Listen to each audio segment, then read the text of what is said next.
Seltzer Kings podcasts. This episode is brought to you by Skinny Pop Popcorn. Perfectly popped, endlessly delicious. Oh, so light and crunchy. Skinny Pop Original Popcorn is the snack you've been searching for. Made with just 3 simple ingredients: popcorn kernels, sunflower oil, and salt. Snacking never felt or tasted so good. Perfectly popped, endlessly delicious. Give yourself permission to snack and pick up Skinny Pop Original Popcorn today. Look, I'm willing to talk strategy, okay? I'll hear suggestions on how to break this down, but this is the plan. We have to be together on this, or we will fail again. We are clearly demonstrating that we are not together on this. Which is why you have to fall in line. I'm still in charge here. And why is that exactly? Because I'm the Slayer. And isn't Faith a Slayer too? What? Whoa. So not what I meant. I'm not in charge, chick. I think B here just needs to chill out for a little bit, take a siesta or something, but I'm not the one you want. Maybe we need a vote to see who wants Faith to have a turn in charge. No. No what? No. You don't get to vote until I've had my chance to pal around, get everybody drunk. See, I didn't get that this was a popularity contest. I should have equal time to bake them cookies, braid their hair. Learn their names. You're just loving this, aren't you? You have no idea what I'm feeling. Come in here. Take everything that I have. I mean, you did it before. Did you tell them that? Did you tell them how you used to kill people for fun? Hey, you guys think that's nifty? Buffy, that's enough. I didn't come here to take anything away from you, but I'm not going to be your little lapdog either. I came here to beat the other guy, to do right however it works. I don't know if I can lead, but the real question is, can you follow? So we vote.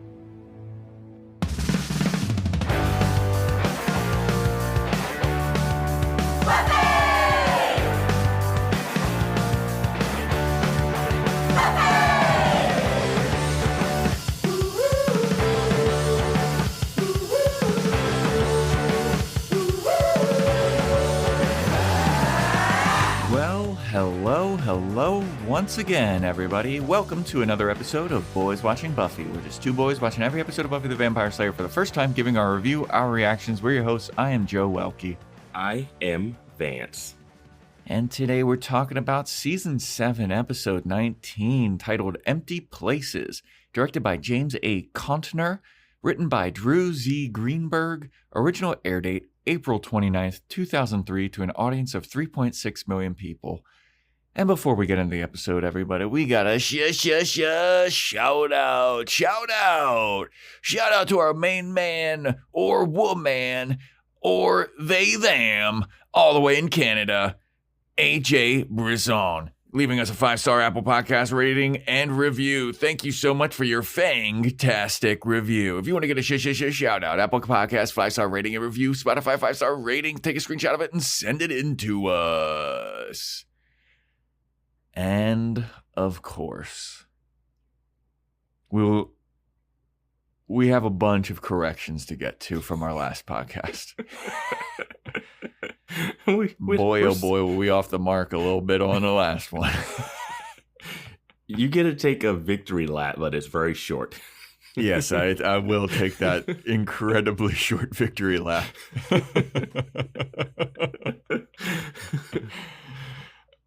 They were, at the beginning of last episode, they were at Xander's apartment, which is what I theorized. You had theorized they were still at the Buffy's house. Yes. I did not, I must have been taking a note. I did not see the exterior shot that showed that it was Xander's place. It still, to me, makes no sense that between episodes, they decided to break up the Potentials and have them stay at Xander's place. Yeah. That needs to be talked about or said somehow in a line of dialogue, maybe. But it makes more sense that he has his own room there and that he had those sheets and stuff. But I think I just had blinders. Like, it's no way the Potentials are hanging out at Xander's unsafe apartment. Yeah. Yeah, we have some theories about whether or not Xander was actually asleep in this dream or if he was whacking his meat. Discord has theories about that. I did not think any further. There's one person that has that theory, and I believe it is Surly Neighbors. So. If one person on Discord has the thought, it becomes all Discord. I mean, it is rather convincing evidence. I will say that. They put a lot of research into it. Yeah, they really did. So shout out Surly Neighbors for that theory. We also have to correct the Chinese Slayer did not go to the vineyard. It was some other random ass person that I've never saw before. I could have swore it was the Chinese Slayer, but I was wrong. Yeah, it was according to Discord. I think it was a potential named Denise or something. Yeah, it definitely was not the Chinese Slayer, whose name is Chow Ann. Yes, we also got that wrong. We did learn her name. We didn't get it wrong. We didn't know what her name was. I know they said it, but we didn't clock it. I believe I said, did we even ever get to know her name? Oh, I was just thinking, I knew I didn't remember her name. Yeah. I know that Giles had said it when he first came in, but I just didn't write it down or anything. I still don't know it. I just said it. Chow Ann? Yeah.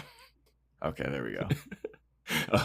But it goes to show that Joe doesn't see color. He only sees clothing, because your reasoning was she's wearing the same thing.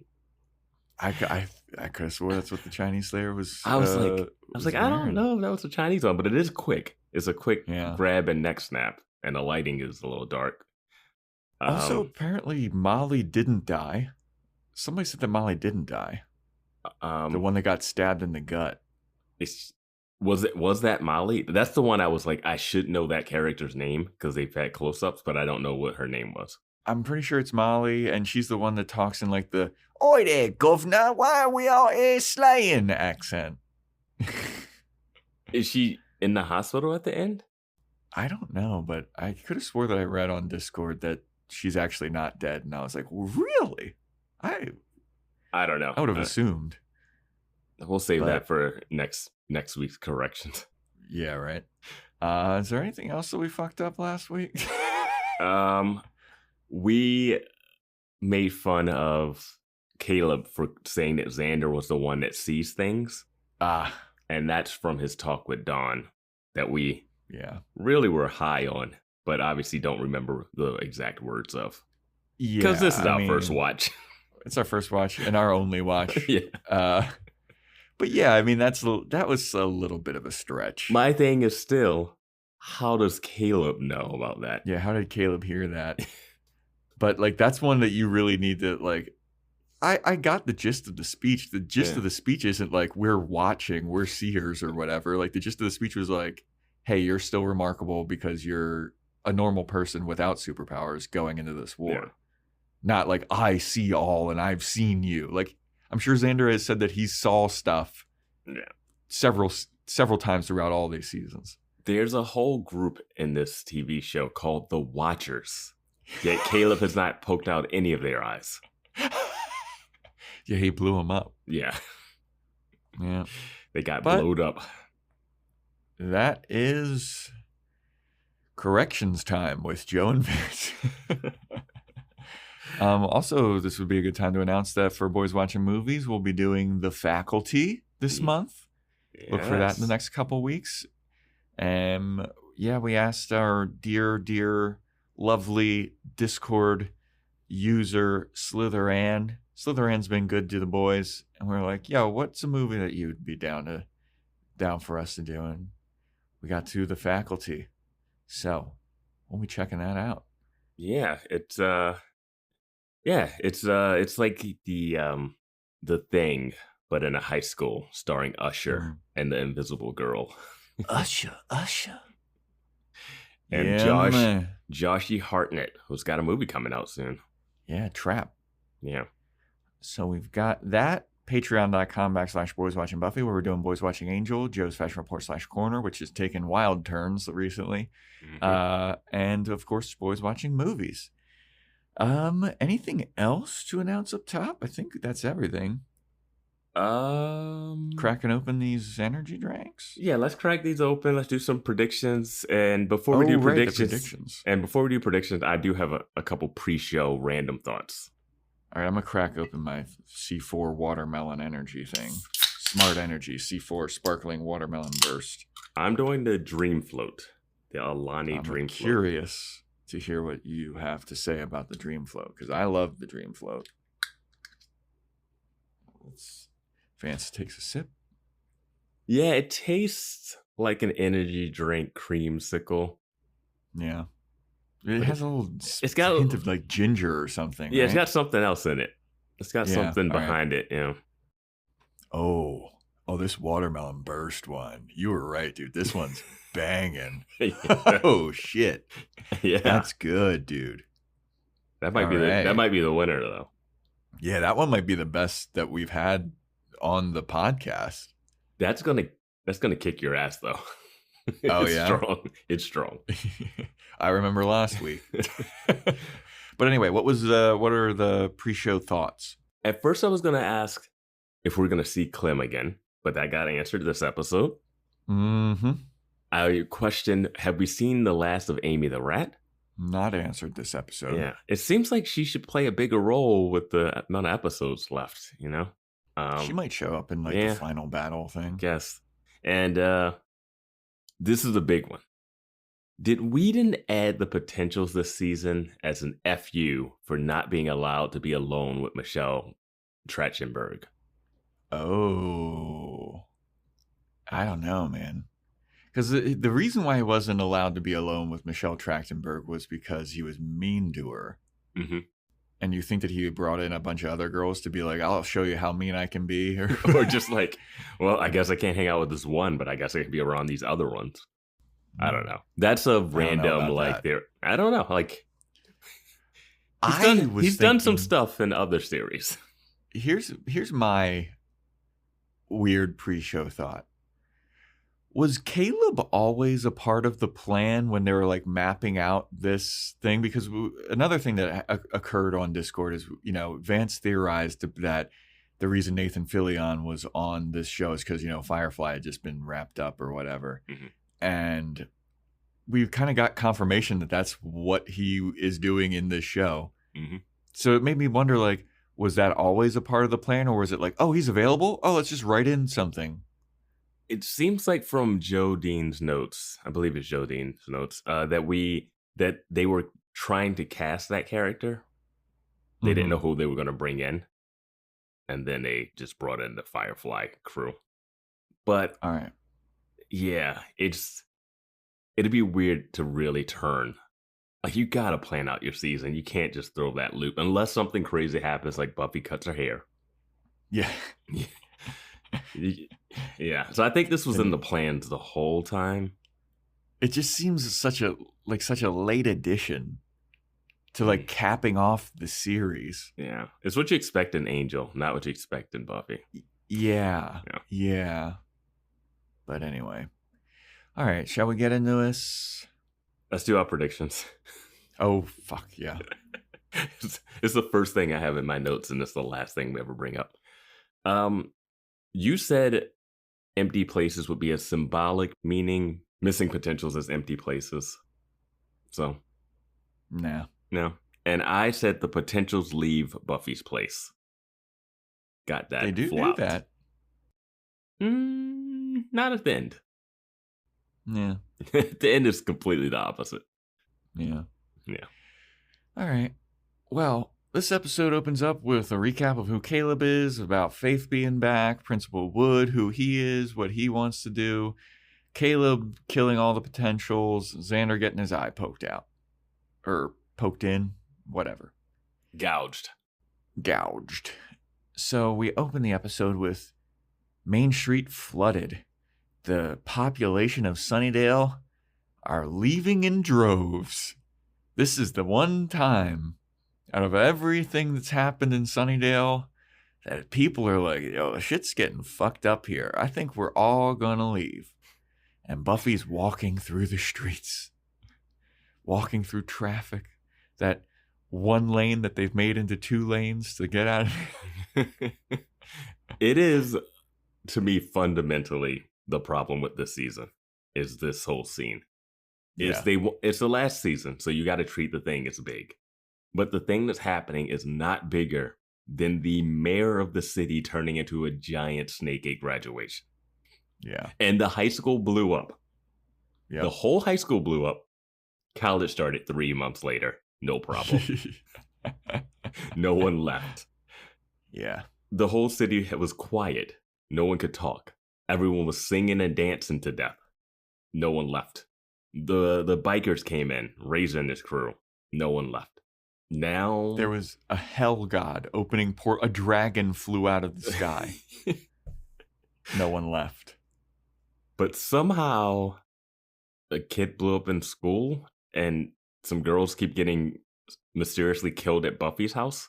Like, what's happening? The Hellmouth. Hellmouth is acting up, fans. I need to see what's happening in the city that makes all these people decide to leave. Because everything I've seen, it's attacking Buffy. Yes, I agree.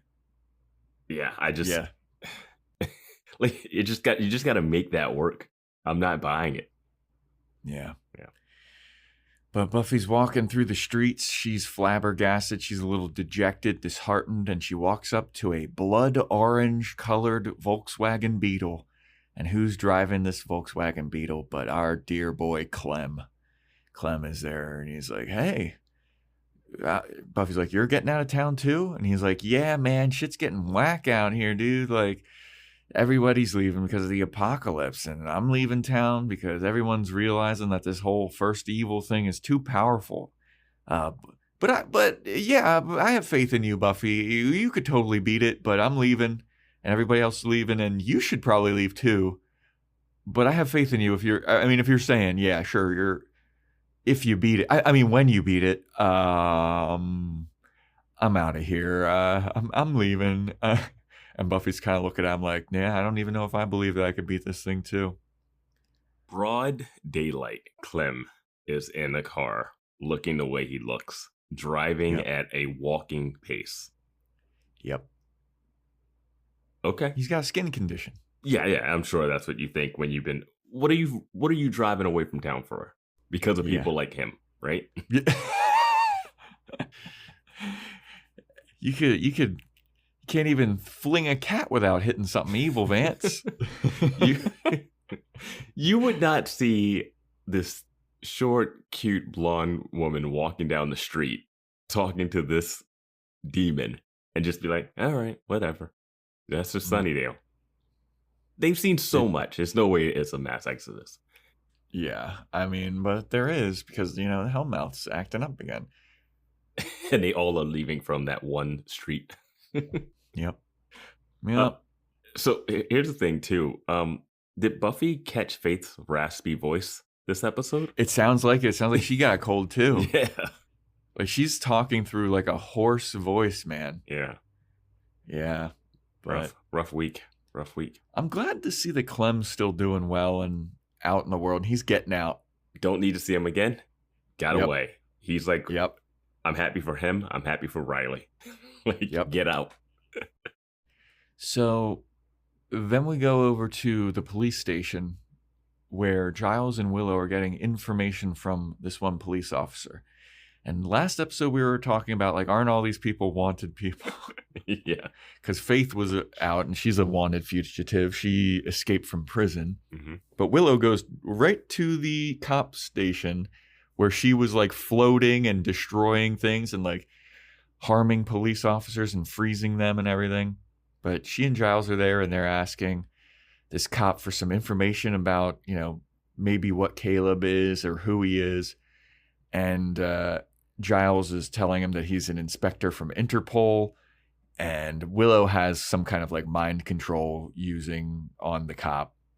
And the cop keeps, like, forgetting who they are. He's like, wait, who are you guys again? They have to keep saying. And eventually he gives them the information, like a manila envelope of everything they've got on Caleb or the weird disappearances in town. And some crazy guy, like, is being taken in by two other cops, and he's like, from beneath you it devours. And they're like, yeah, that was an arc a while ago, buddy. We're on to this priest guy. When he said that, I had trauma. I was like, oh, we haven't heard that in so long, and it's been peaceful. Yeah, right? The whole season was that. I feel like we haven't heard that phrase since maybe, like, episode 11 or something. Yeah. that phrase was just thrown around and was like, all right. Yeah. But yeah, so they take him in there, and then Giles and Willow leave. And Willow's like, good thing we were leaving because my magic wasn't really holding anymore. And Giles was like, oh, that's cool. We got all the information we need. Let's get out of here. So then the two cops that were bringing in the kind of crazy from beneath you it devours guy, they come out to talk to the cop that was talking to Giles and Willow. And they're like, hey, man, we got a report that this fugitive is out on the loose. And the cop that was talking to Giles and Willow is like, oh, yeah? Well, that's good because I need to get some justice. This whole time he's been talking about, like, I got to get some justice. Got to go out and get some justice. Whoop some justice on some people. Yeah. Yeah. Yeah. That's the scene. So then we go to the hospital in what is maybe one of the more enraging scenes of this episode. I was wondering how you were going to feel about the hospital scene. It's just typical Buffy stuff. It is. I know exactly what you're getting at, but yeah. So Buffy's there with Xander, and Xander, he's got his little eye patch. Not a black eye patch yet, but he's covered up. I can't wait for Nick Fury Xander. Oh, that was another thing that I got wrong, but I did correct myself on the podcast. Yeah.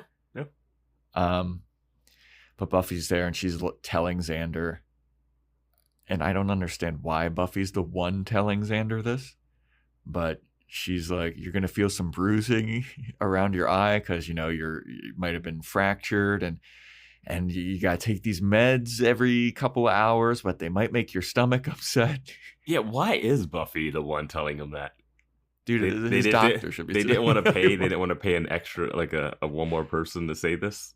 I have no idea why Buffy's the one delivering. Like, she's not his caretaker. He's an adult. He's the one of them that has a job. Well, I guess Buffy did get fired, so. But yeah, like the doctor would just come in and tell him that. They wouldn't go like, I'm going to tell you, Buffy Summers, and then you tell him. Yeah, I'm a little busy. Can you go tell, you know him, right? Are you related? No? Whatever, you know him. You went to high school together. Okay, cool. Yeah. But Buffy tells Xander that he might be released as early as tonight. And Xander's like, oh, that's good news. All right, cool. And then Willow's like, yeah, and we're going to all play some games here while we're visiting Xander. We're going to play some card games. And Buffy's like, well, I got to leave, actually, and get to the bottom of this first evil stuff. And everybody kind of looks at her like, bro, really? Insane. There's a murderous priest on the loose. And they're like, wait, you're not going to play Uno? Yeah. Insane. Yeah. So Buffy's like, yeah, I'm actually going to dip out, but have fun, you too. And so Buffy leaves. And this is what drove me wild. No apology. Zero apology. Mm-hmm. No, it doesn't seem like she feels bad. She's just like there looking. I mean, she's playing like she feels bad. She can't look at Xander in his eye because he's a Cyclops now, because Buffy rushed into this vineyard even though everyone around her was like, we shouldn't do this. And now Xander is a Cyclops mirroring Anya's former lover. But so yeah, Buffy leaves. Did Anya bring up the Cyclops thing? I feel like she talked about how she hooked up with a Cyclops before. I referenced that last episode, but I don't know if she mentioned it in this one. I said that's what she would say, but I don't think she mentioned it. Yeah, I think you maybe I'm conflating those. Yeah. You saying a thing and yeah. But anyway, so Buffy leaves, and then Xander's sitting there, and Xander is in like some honestly incredibly good spirits for just having his eye poked out, because he's joking around with Willow. He's like, I wonder if I should get a parrot for my shoulder. I wonder if I still have that costume, which people have mentioned that he had that costume. I mentioned that last episode. Yeah, we got that screenshot in Discord. Mm-hmm. He's like, I wonder if I still got that costume. And Willow's like, yeah, we can get you a peg leg too if you want. And they're kind of joking, but then Willow starts to like get a little teary-eyed. Yeah. And he's like trying to make the best of it. And Xander's like, don't cry, please don't cry. And then they just both look kind of sad. Mm-hmm. Yeah. Feel bad for old Zan, man. I mentioned in the last episode that Willow should like help his eye and do her magic stuff. I just need him to ask and her to say she can't kind of thing. That's all. Yeah. She's bringing Buffy back from Portal. She's mind-wiping cops, but... Like, even if Xander's like, oh, yeah, don't worry, Willow can make it come back, right? And Willow looks at him like, and just shakes her head no. And you're like, okay, good. That's all I need. Yeah. Like, anytime something happens, I just need to know we can't. Yeah. I can argue the why of the no we can't, but at least you guys have addressed it, you know? Mm-hmm. But, yeah, they look so sad and they're holding hands and yeah, everyone is like, you know what? I think Xander and Willow should get back together. Yeah, I saw that and I was like, is there a spark? Is there a spark going on? It seems like her and Kennedy are done. We haven't seen much of that kind of stuff going on. I would really. love the last few episodes being a love triangle between Xander, Willow, and Kennedy, with Anya being the odd one out. That would just be so ridiculous. The most hated love triangle. Yeah. People do not like Kennedy. I know. I mean, I don't get it. She's not great, but I don't dislike her to a point of enragement. Yeah, I think she's fine. Yeah. That fairy tale episode was, yeah. But that's not her fault necessarily. So then we go back to the Summers house, and Anya's giving a speech to the potential slayers. There's it looks like there's like 30 of them. I can never get a gauge of how many of these people there are. And whose basement is this? Is this Xander's basement or Buffy's basement? This is definitely Buffy's basement. Who knows? Vance. Who knows? But all the potentials are looking scared, and Anya's talking about like, all right, this is the game plan.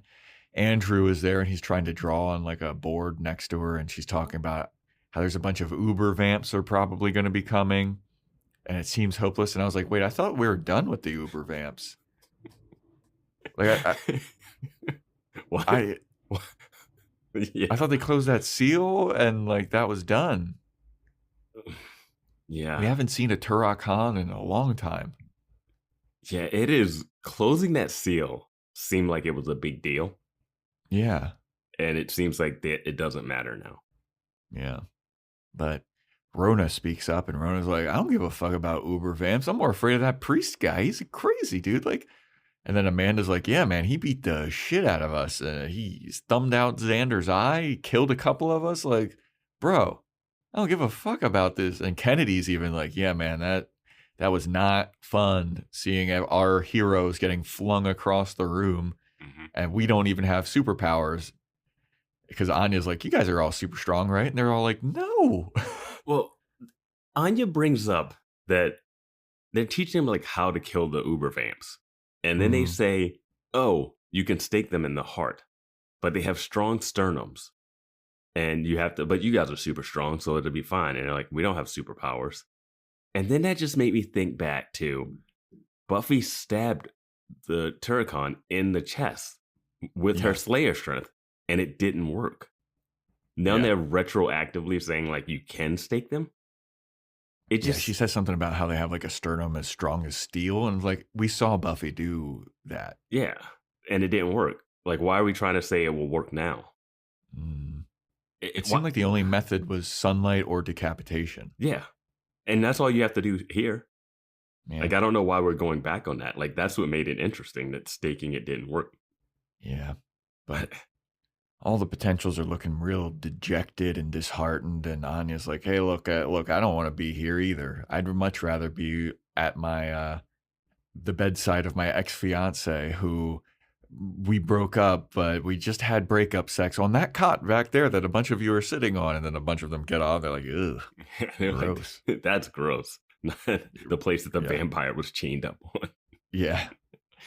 But yeah, Anya's like, I'd rather be with him. But, we got this business to do. Buffy's not here, so we got to get down to business to defeat the Turok Han. I forget, Andrew is writing something he's writing everything she says, and she says something funny that he writes, like something relationship. She writes steak. She says steak, and he writes steak like the food. Mm-hmm. I don't know what he wrote about Xander and Anya. It was like complicated relationship. It was something about like their relationship, and he just like wrote it down word for word. Yeah.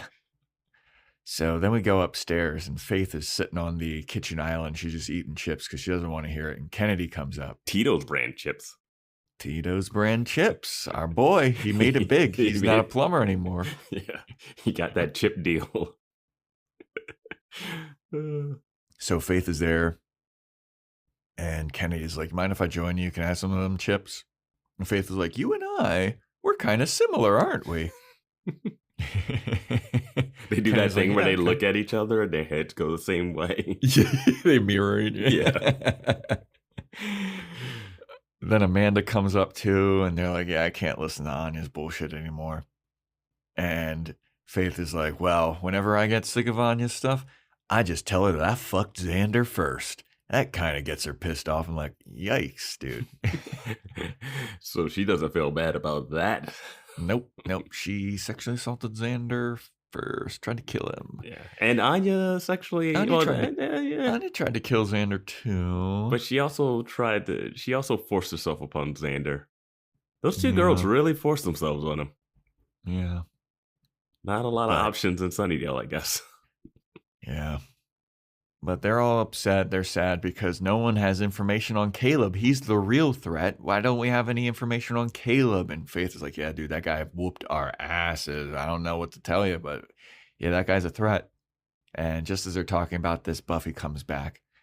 And then Dawn comes rushing in. Dawn's like, Buffy, you're back. How's Xander? Is Xander's eye okay? Is everything going to be okay with Xander? And Buffy's like, please stop asking me about Xander, please. Please. I mean, I know Xander's a main character, but we did lose another girl. Yep. Dude, that was the most insane thing of all. Everyone's concerned about Xander. They do not give a fuck about the one, potentially two potentials that have been living with them dying. Yeah. So insane. How are we supposed to care about the potentials if they don't? Yes. Buffy's more upset about Xander's eye. And I get it. He's a main character. It's part of the thing. He's been there for years. But you gotta throw in a line about the potential. Yeah, I mean, they were weak and stupid. I do love Rona's arm is in that like cartoonish white sling. Oh, yeah. Especially later when they're out. Yeah. But Buffy's like, he's fine. But we're going to talk about this police database stuff that I got. And Dawn's like, really? You sure you don't want to talk about Xander? Buffy's like, no, that's not my fault. Anyway, I think that Caleb has been killing people for years, and we got a bunch of information about his crime spree and murder spree up and down the coast of California. And there's all this stuff going on that he's killed people. And Buffy tells Dawn to research it. And Dawn says, well, school's been canceled, so I guess that's what I'll be doing. So they finally shut down the school, at least, Vance. The school shut itself down. What month is it? How far into the year are they? I think they'd usually go along with the air date, and this would have been like late April. Okay. They almost made it. Yeah. The grand opening of the school almost lasted a year. Oh, here, I wrote in my notes. So Faith basically tells Dawn to stop asking Buffy about Xander's eye. And in my notes in all caps, I wrote, what about the potentials that died? Dude, Faith calls Dawn a pipsqueak. Yeah. And Dawn just eats that? Dawn does not like Faith at all. And she just lets her call her out of her name and just was like, all right, I'll shut up. I was like, I don't know. From what I saw last episode, seemed like Dawn was like, hey, fuck you, Faith. And Dawn has attitude and agency this season. So yeah, last episode she was all cross-armed. Mm-hmm. Tried to kill my sister. You're staying here. Are you for real? But this episode she's just kind of like, all right, I'll fall in line. Yeah. But they start looking through the police files, and Kennedy's talking about like, oh man, this will be good to get some information considering this Caleb guy, he can render a Slayer useless in one punch. And she looks up at Buffy, and Buffy's like, ouch. And Kennedy's like, she's got the sorry. pouty lips. Yeah. Kennedy's like, sorry, dude. And Buffy's like, no, totally warranted. He totally did do that. I'm feeling bad about every conversation that's happening here right now, though. So I'm going to go to school and pick up my stuff from my desk. I never cleaned out my desk. the lamest excuse to get her back at the school. Yeah. I wrote, what stuff? What do you have at the school that is of any importance right now? She's got a picture of her and Willow and Xander. Not at her house, the place she lives. Yeah. She took it from her house and brought it there because we have seen that same picture in her bedroom. Oh, yeah, for sure. Not seeming like something that you need to get right now. Maybe she's just going to go and loot. That'd be dope. Come back with a bunch of desk chairs. I mean, it seems like this place has been looted anyway, like when she goes there. I don't know, man. Should they just blow it up and just bury the Hellmouth on it? I don't know. I don't know what a Hellmouth Faith tells is. Amanda and Kenny to go listen to Anya again, and Faith starts looking over the files. And Buffy goes to the school, and there's paper strewn all over the place. It looks like it's been torn to pieces, and she goes and she sits at her desk, and she's looking at that picture of her and Willow and Xander in happier times, back when, you know, maybe their second or third apocalypse that they were stopping. And then she looks up from the picture, and who's there but Caleb? And then gets all freaked out. She starts crying, and he goes, "Oh, typical woman. Things don't go your way. Here come the waterworks. Ain't that just like a woman?" And she starts to back up. She starts to reach for her weapons and stuff. And he's like, "Don't go doing that there now." I have another quote that he said that her firebrand tongue has inflamed many a man. And he's lecturing about, like, this is what happens at public school. You lose God. Everybody becomes dirty and whores. And I love that Buffy goes to reach for a weapon. And he's like, "I wouldn't do that if I were you. Remember how it went last time you tried to fight me." Yeah. And That's never stopped Buffy before. Right? And then he goes, "Hey, how's that all-seeing motherfucker doing? How's that guy doing? Xander, right? He's doing good? I'll go pay him a visit and, you know, take out the other one too." He's delightfully evil too. It's always fun to have a bad guy that's just a bad guy. Yeah.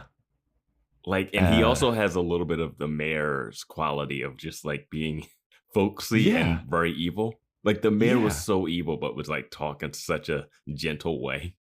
Yeah. Like Caleb is a little bit more evil. Like if there was a scale, he's more on like the evil-ish side, whereas the mayor was just like affable. Mm-hmm. But I like Caleb, man. I wish that he would have been around longer. I wish he was the first evil, and he was or he could have just been like summoning the first evil and working. Like he's the main bad, but he's using the power from the first evil to power himself or something, you know, like or the Slayer power, or the Slayer power. Kind of predicted, but after he starts making fun of Xander and his eye, Buffy's like, "I won't let you do that," and then he just chucks Buffy's desk across the room. He's like, "Don't fuck with me." And she's like, "Okay." And I'm like, does that show that he's strong? Because I think I could flip that desk. Yeah, I mean, definitely Buffy could flip the desk at least. Buffy destroyed a building with the power of her pussy. Like, Buffy and Spike. Okay, fine. They were both doing it. But so Caleb starts rambling about how he's excited to make history and this is the glory and there's going to be sweeping change. And Buffy, why don't you want to be a part? Why would you want to stand and change his way? And Buffy's like, "I guess I'm just stubborn like that." And then she punches him and then he just punches her and she falls down. And then he picks her up and he's choking her and he throws her through a window. And then he does the typical bad guy shit where Buffy's down and out, basically knocked out. He could kill her, but he's like, "Not yet." Well, he says he's going to take sweet pleasure in taming her. Yeah. So he's going to make her, it doesn't seem like he's a tame women type person. It seems like he's a stab, kill, kill type person when it comes to women. Taming in a way. Well, in this scene is when he says like, "Oh yeah, change, a sweeping change, like the school, the seal, that'll all be part of a big sweeping change." And when he said the seal, I was like, okay, that's being back. That's back on the mix. Yeah. I was surprised that like the Hellmouth was back. I just would love to see people reopening the Hellmouth. Did we see that? I think the Hellmouth is a state of mind more than anything. But yeah. So then we go back and Dawn is talking to Giles about Caleb. And I don't understand what's going on here, but Andrew comes in and he's talking about how people have been eating his Hot Pockets and he wrote his name on it and everyone is ignoring him. But Dawn's been looking over the police files and she notices something. She goes, "Look at that right there, Giles." And Giles is like, "Oh my God, there's a little knot hole there." And he's like, "Amanda, go get Spike." And Spike comes in. He's like, "Spike, look at that." And he shows Spike the little knot hole. And Spike's like, "Oh yeah, this could be a clue." And then Faith comes in. She's the one that has been eating Andrew's Hot Pockets. And Andrew's like, "I guess I can't say shit to Faith because she'll just beat me up." But they're like, "Spike, this is a mission in a little bit further outside of Sunnydale. Would you like to go and investigate it? Because we need to figure out maybe there's some clues there." And Andrew's being annoying, and Giles is like, "And bring Andrew. He knows demons, I guess. You can get him to bring his little fucking flute. He's just so annoying. Just get him out of here." Does Andrew still have access to that flute? I didn't realize we haven't seen the flute in a very long time. Was Giles even around to know about the flute? Nah, he was, because that was last. Oh yeah, he was season. running the magic. He was running the magic box. Yeah. Yeah. But yeah, Andrew still is complaining about it. He doesn't say anything when he first sees Faith with it, but he continues complaining about the Hot Pockets. Yeah. Hot Pockets were big in this time period. Hot Pocket! Jim Gaffigan classic bit. So what they find is like a notch that looks like his ring mark. And I was waiting for them to say that that's his ring, and like them looking at that picture, which is what we predicted. Well, but they never show the photo that Willow took. They never compared to that. And the neck wound didn't look exactly like, it didn't look like this notch. And now I'm thinking about it, just hearing it on the podcast. They saw the notch like on a piece of wood in the back. Why would he leave a mark there? Yeah. On the wood. Yeah. Like when we see a later scene where he left a mark makes sense. Yes. But the wood in the back of that picture makes no sense. Yeah. Was he punching? Was he punching the? He punched the molding through a guy and accidentally hit the wood. I don't know. But that's what it is. But it seems like they didn't connect the two. Like I know it just from like the context and the size of the thing, but I was waiting for Willow's picture to play a role. So was I, and I was about to be like, chew bullshit. Mm-hmm. You were going to say bullshit if they showed the picture? I was going to say bullshit because we saw the neck wound on, what was her name, Shannon? Mm-hmm. We saw it, and it didn't look like a cross or anything. Like this knot hole looks like it's a cross with like sunlight around it. Yeah, I don't know if it was just like bad makeup and they couldn't figure out how to do it on someone's skin the way they want it to. I don't know. It didn't. Yeah, I mean, I know that's what they're going for. It just looks like a burn mark. Yeah, but maybe because it hasn't healed. I don't know. Maybe she's just permanently branded now. Who knows? I mean, she definitely is permanently branded. Oh yeah, regardless. Yeah. But then Giles is like, Faith is like, "Well, what should we do with these potentials? They're getting a little restless. They seem a little dejected. What should we do?" And Giles is like, "Why don't you do something to keep them occupied? We need to take their minds off of this stuff." And Faith's like, "I got the perfect idea." Vance is rubbing his head. Because so dumb. Faith takes the potentials to the bronze. And they're all dancing. Faith is dancing with 4 guys at once. All the potentials like, "This is awesome. I love the bronze. This place is so cool. I can't believe that this is here. It's been here all along."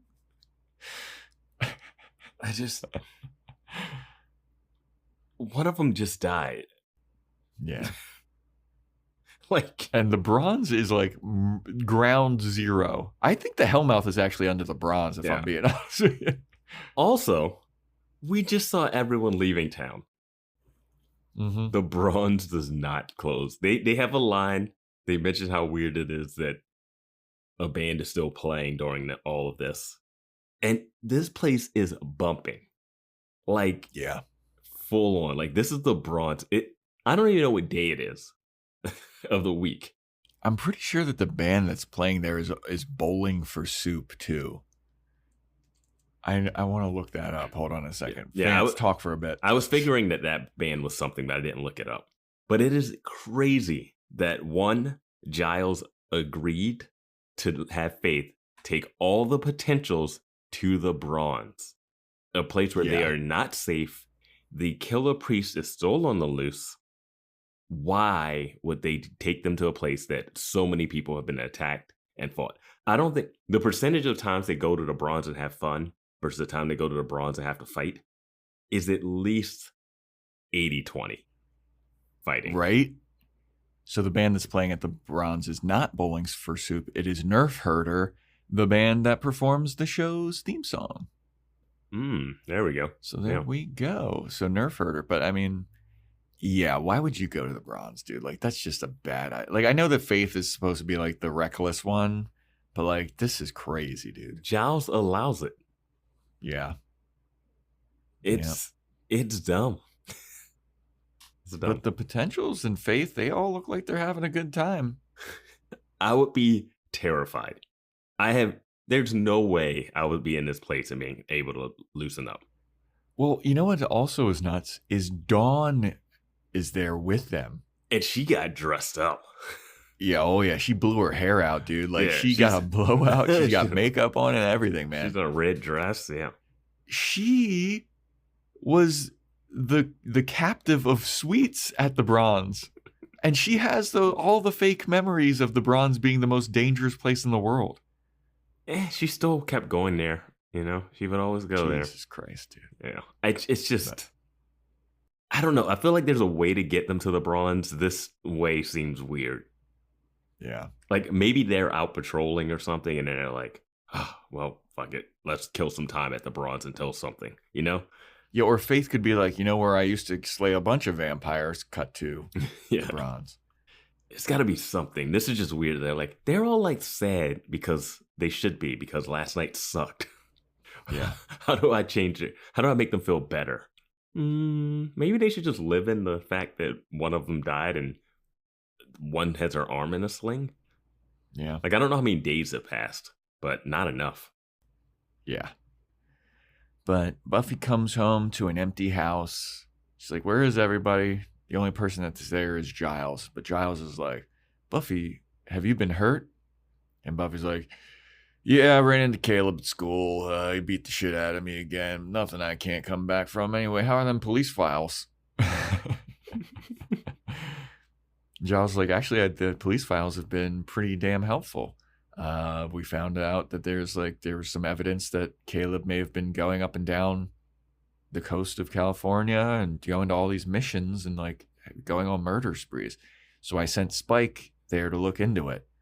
And Buffy goes, is this a mission in which Spike should return alive? And Giles was like, Buffy, I was trying to do what was in your own interest and what's good for you. Also, I sent Andrew with him. And Buffy's like, I reiterate, are they supposed to come back alive? Which I thought was a great setup. Yeah. And Buffy's like, Giles, you sent the one person to do this mission, the one person that's been watching my back. And Giles goes, we're all watching your back. Which I was like, good point. Definitely good point. I know we brought up that this season feels like it's turning Buffy into the bad guy. Yeah. But and then we get some pushback on Discord about it from some people. But it's weird. Like, this makes Buffy seem like a bad guy right here when she's saying things like this. Yeah, when she says, like, the one person that's been watching my back. Oh, the guy that killed, like, a dozen people in that basement? Yeah, like, Xander just lost an eye going into that fucking battle with you. Didn't Willow and Xander all help you do your Thunderdome shit with their mind? Yeah. Like, that whole plan? Didn't Willow pull you back from the Shadow Slayer land? Yeah. It's just, I don't know what. Well, we'll keep talking. I'm very confused. So Giles says, we're all watching your back. And Buffy goes, funny, that's not what it feels like. And Giles is like, all right, bitch. Then Buffy goes, where is everybody? And Giles is like, look, they were all feeling pretty badly about what went down yesterday. So Faith wanted to, cheer them up and do something. And Buffy's like, where are the potential slayers? And Giles goes, Faith took them to the bronze. And Buffy's like, are you fucking serious? And this is where Buffy is in the right. Yes, I am on Buffy's side. And the fact that Giles is so casual with saying that, after Buffy limps in the door saying, I was just attacked by Caleb. Mm-hmm. Mm-hmm. Meaning that he is in the main town. He could be at the bronze right now. But Giles is like, Buffy, what are you getting worked up about? He does kind of deliver it to Buffy, like, I know you're not going to like this. And he can't even look at her when he says it. He's just like, she took him to the bronze. Yeah, why would that be a good idea? There's a murderous... The first evil's out there. Caleb's out there. The eyeless people are out there. The Harbingers. What? I guess everybody else did leave town. I was going to say there's other vampires out there. Yeah, everyone left town except for the full bronze. Except for Nerf Herder. Yeah. They got to get a fucking new manager, man. That is a bad gig. Bad gig. They got Amy Mann's manager. Yeah. Booking the tour. Hate playing these vampire towns. Damn it. But then we go to Caleb at the vineyard. And he's talking to the first evil, and he's like, I laid the groundwork, and I gave Buffy the message, and I'm laying the groundwork, and we need to give Buffy that final nudge. A bunch of cryptic, vague nonsense. Mm-hmm. As evil people do in this show. And in real life. No. Maybe. So then Amanda's... So we go back to the bronze, and Amanda's talking about how much she loves Faith. She's like, oh my God, you're so fucking cool, dude. Like, thanks for taking us out. You're the raddest. You're so cool. And then she's drinking a drink, and Faith is like, yeah, I am cool, but what are you drinking there? Are you 21? And Amanda's like, I'm 17. And she's like, yoink. I was like, really? That's the right. That's the point of growth for Faith. Yeah. Underage drinking is the problem. So she starts drinking. She's still dancing. Wait, I do want to say this. Amanda says Faith's so cool, Buffy would never let them do this. Mm-hmm. And then my thought was, Buffy took them all to a demon bar. Mm-hmm. And was like, sure, get whatever you want to drink here. Yeah, Llama Dick smoothies or whatever. Llama Dick Llama Penis mixer spritzers. Joe is just cracking himself up. But yeah, like they go there and they're like, oh, do you drink? And she's like, yeah, I drink. Buffy was like, I drink. Remember, like she was like not trying to be like straight edge or whatever. Yeah. And now they're talking like Buffy never took them anywhere. She never helped them. She's been the worst person ever. She's been a stick in the mud. I'm like, this is a little forced. I mean, Buffy has been kind of a stick, especially as of late. As of late, but like she took them out. She took him out for research. It wasn't like, let's say, she took him to a demon bar. But not for a good time. Why take them out for a good time? They came for protection. Rona said it. Yeah. I'm on Buffy's side of like, I'm sorry, this is not the time to go dancing. Yeah. No, I'm 100% on her side there. Yeah. But she has been a stick in the mud. Well, it's no coming back from saying I'm going to bury you next to the other dead potentials. Yeah, that's pretty tough. That is pretty tough. So while Faith is dancing it up, the cops from earlier show up, and they're like, there she is, we got her. And they go up, and there's like 4 or 5 of them. They surround Faith. Faith's like, well, hey there, fellas. What y'all doing here? Y'all looking for me? Why did I give her a southern accent? I famously don't give anyone an accent. Yeah. And I gotta get back to my face. Yeah, you wicked cops. What fucking cops are here, dude? Getting to Boston where you always have to say the same like couple words to get back into it. Yeah, Harvard. Cop car. What you cops doing here, dude? The fuck you doing? Get your hands off me. And they start arresting her and they take her outside and the Potentials start to follow the cops and Faith to go outside and they're like, you can't do this. You can't do this. And they're like, she's a fucking fugitive, dude. She just escaped from prison. She beat up a bunch of cops on her way out. So they take Faith outside. They separate the Potentials. There's a cop at the door on the inside of the Bronze to keep the Potentials at bay so that they don't do anything. And then Faith is outside with like 4 or 5 of the cops. And she breaks from their grasp. She starts like fighting them. And she's like, listen here, fellas. I ain't going back to jail. You ain't getting me back in the big house in the clink. And they're like, who said anything about going back to jail? And then all of them have their guns drawn on her. And then it's like, oh, cut to commercial break. Yeah, that's the end of Faith. It was crazy. Yep. Once I saw that, I was like, she can't dodge bullets. Yeah, no, she doesn't have vampire speed that they never use. Yeah, she doesn't have fucking the senses even of vampires to hear or smell. But we all heard the click clack of them guns being drawn. Yeah. I love that. So Faith has 3 or 4 guns drawn on her. And she gets out of this without a shot being fired. It's one of those things where I don't know if you watched this and you had ads, but I didn't have ads. And you really need the distance of the ads to come back from, because you see that and it comes right back and she's disarming cops and you're like, wait, what? Yeah. I mean, she just disarms these cops so easily and then just like knocks them all out. Yeah. And then they actually get the upper hand. They kick her and they kick her down and they just start beating her with their little clubs, the batons, nightsticks or whatever. Yeah. And I think they're being powered by the Hellmouth the same way that students in the school were. Yeah. Because cops would never... Somebody says that. Yeah. Cops would never show up to the Bronx to arrest anybody. So this is what's the craziest part. So on the inside, the Potentials are like, we got to get out of here. We got to go help Faith. There's one cop versus like 15 of them, right? He's got a shotgun. He has a shotgun. He fires the shotgun inside the Bronze. But Faith, the one that the cops are trying to kill, they didn't shoot at her at all. I know that she disarmed them, but like they had plenty of time to shoot her. Yeah. But yeah, the cop on the inside is like, I'll shoot all of you motherfuckers. And Kennedy and Dawn start sassing him and dude, Faith starts beating up the cops outside. Then all the Potentials decide to gang up on the cop and they beat him up. They rush outside to help Faith and they beat up the cops.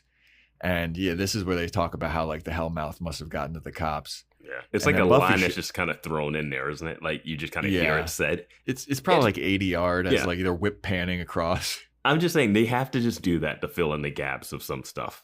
Like, oh, we can't get his eye back because it's magic. And I'm here for it. Yeah, exactly. Throw that in. I'm fine.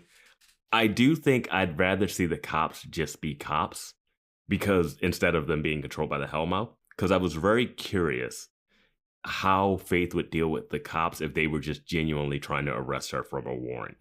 Like, what was that going to be? Because now they're controlled by the Hellmouth, so she can beat them up and we don't have to worry about her going back to jail. But like, if she really did have to go back to jail, was she just going to beat these cops up anyway and then like go back to Buffy's house? Go back to dancing at the Bronze. I got a drink to finish. The Bronze is not closing after the cops just shot up the place either. That place is still open. They've been through werewolves and trolls. They're fine. I feel like the cops all like shot like the disco ball. That was something like they shot like a lighting fixture or something. But yeah, so then Buffy shows up and she sees Faith just beating the shit out of a cop. Talk about a misunderstanding, am I right? Yeah. Oh, man. And Buffy's like, Faith, what are you doing? And she's like, what? They're evil. They're trying to arrest me. They're controlled by the Hellmouth. And Buffy's like, all of you go home. Potentials, this fun night is over. Go back to my house. Walk alone through the streets to my house without your superpowers. Go home. I hope that you brought a steak, but go home. Mama Buffy is pissed. Oh, yeah. I love Dawn's like, but Buffy. Yeah. No, Dawn. Go home. I want to talk to Faith alone. And then so... What's up, B? Yeah. Yeah. I forgot that she calls her that. She calls her B. So Buffy starts yelling at Faith for being irresponsible and reckless. These are kids here that she's with. We can't be out dancing. We're in the middle of a war. What are you thinking? Buffy says, the Potentials, they were fighting? She says it like, I can't believe you had them out here fighting. And my mind was blown. Like, they bring it up later, but my mind was blown when Buffy said that. I was like, yeah. You're mad that they were fighting, Buffy? Yeah. Yeah. And Faith's like, whatever, man. Fucking fights break out at the Bronze all the time. This is just what we do. And then Buffy goes, no, Faith. You're not being smart and you're not being safe. And then Faith goes, oh, like you were being safe when you dragged everybody to the vineyard to meet Caleb? And then Buffy just turns around and punches Faith. And Faith falls to the ground and she's like, oof, all right, good point. So Buffy gets called out and then she hits Faith. Yeah. But Buffy's not the bad guy this season. No, she's not the bad guy. Like, what are they doing? Like, Buffy has made mistakes before, but she hasn't tripled down on them. I mean, Faith does have a point here. No, Faith has a great point. Like, Buffy's like, oh, you had them fighting. He's like, yeah, you took them to a fight that they weren't ready for. We can beat up cops every day. Look at these bitches. Yeah. Just turns around and kicks another one. Yeah. But yeah, like dude, at least nobody died on my watch. How many have died on yours? At least 2? They cut 3 down the alley and it's like they're all getting attacked by vampires. Yeah. I would have loved that if they were just having this conversation in the foreground and in the background it's just the Potentials fighting vampires all the way home. I'm trying to think of how many Potentials have died under Buffy's watch. Would you count Eve as under Buffy's watch? No, I she never even made it. Yeah. Chloe died. Which one's Chloe? The one that hung herself? I mean, that's not even on Buffy, really. I'll put it on. It's in her house, dude. Yeah, but they came there. She didn't invite them. I'm saying Chloe's on Buffy's watch.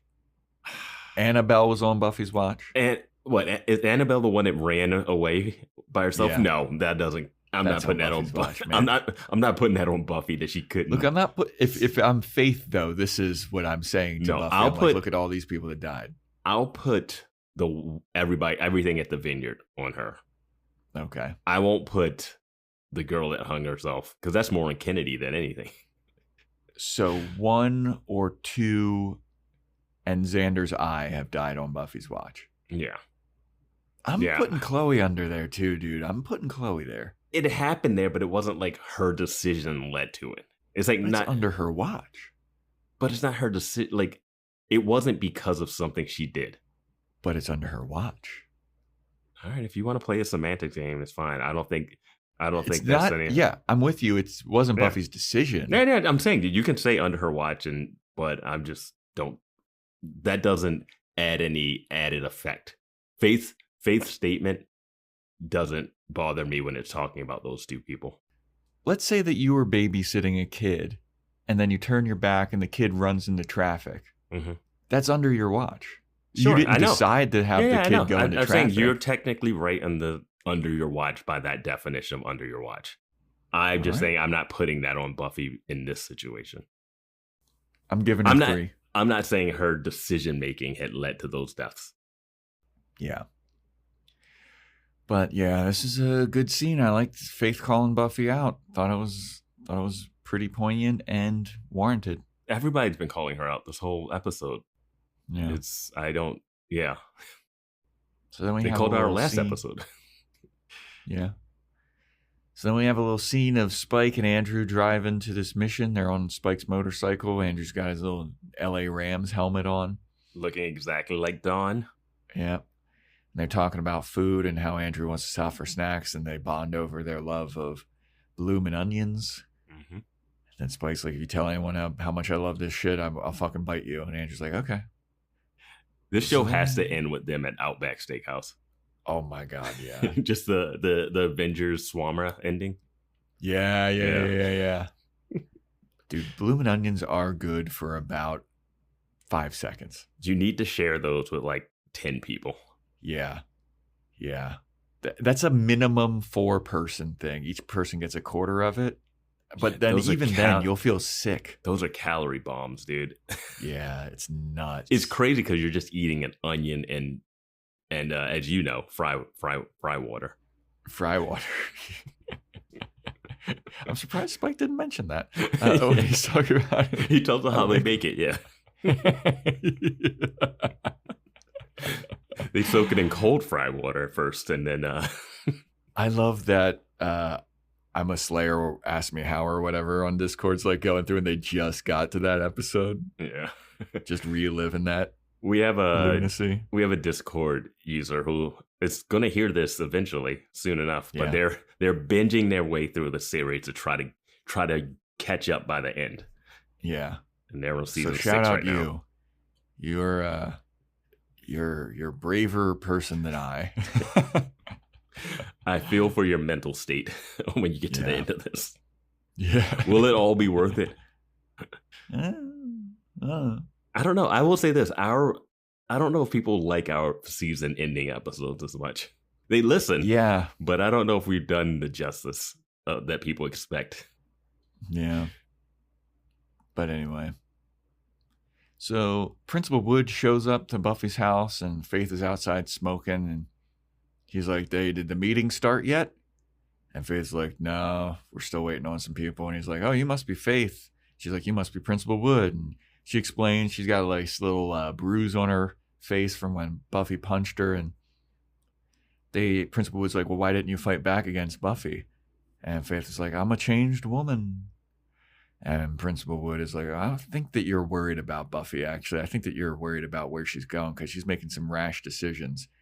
And Faith is like, yeah, maybe a little bit. Maybe I just, I'm a better person now. And then they have this like weird thing where Principal Wood's like, well, I can tell because I can read people. And Faith's like, I can read people too. And you've got bigger issues than what Buffy's up to or whatever. And then Principal Wood like gives her this like really weird, like laughy kind of flirty look. He does the same move in every scene. The like look down, look up smirk. Yeah. And I did like that Faith says walking around after dark is an extreme sport in Sunnydale. Yeah. And I'm like, yeah. How the hell did you guys all get to the Bronx? Yeah. But yeah, Principal Wood just comes up and just like is just ready. He's like, the meeting started yet? No? Okay, let's just sit here and have a conversation. It's like, well, all right. He's got some riz though. He's got his what jacket is he wearing? He's got a new Fashion Report /corner. Look it up. You don't like the jacket, it sounds like. I do not like this jacket. Interesting. Not a fan. He's he's chasing after his mama vibes, Yeah. And he just hasn't got it yet, He looks at, he's like, where's Spike? I need to trade jackets. Yeah. Spike, you like this one? Try this one. Oh, it would have been nice if Spike was there. We haven't seen the two of them together since the incident. Yeah. Since the vendetta. What is Principal Wood doing now? Because he talked his way, he did some maneuvering to get his way into school principal. Mm-hmm. Which I'm assuming he just forged a bunch of documents because I don't think he worked in education at all. Like, it's no way he was like an educator this whole time and that was his whole plan. Yeah. Yeah. And besides, like, principals don't need to teach at all. They just kind of manage. You know what it also does? It undercuts Buffy being fired. What's the point of her being fired if the school's closed like the next day? Yeah. Like everyone's out of a job. And I'm worried more about the other people than Buffy. Good point. Yeah, I didn't think about that. Like, why even have that whole, like, you're fired? Like, okay, well, the school doesn't exist anymore, so I wasn't going to come here anyway. You can't fire me. The school's shutting down. You can't fire me. The school quits. But yeah, Principal Wood and Faith, they're risen up each other. And then we go to Spike and Andrew arriving at the mission from the police files, and a priest attacks Spike, and he's like, hey, we're just here looking for information. They see that this priest has been branded with the same Caleb thing, potentially. Where did he get branded again? I can't remember. It's on his cheek, I think, or something. Yeah, you're right. Yeah. He's like in the monk hood, and the hood falls down, and you're like, the thing. Yeah, because I thought that it was a harbinger at first, and then they unhood him, and it's like, oh no, it's just a regular guy. Mm-hmm. Regular old guy attacking a vampire. Yeah, why wouldn't you? Anyway. The fact that he stayed in that place is insane to me. Yeah, right? It's no way you stay there. When we find out. It's no way. When we find out what happened. Yeah. So then we go back to the Summers house, and Xander comes home, and all the potentials are there, and he's got his little eye patch, and he is greeted by his sexual fantasy. He has died and it was awarded 72 virgins. The amount of potentials, they are like, that living room is full. I'm like, what? Yeah, man. There's so many potentials in this living room. It's crazy. Did you notice too that like Buffy and Willow are like walking him like he's crippled or something? Yeah. Like they got him by the arms and they're like, "Come on, Xander." His legs still work. Yeah.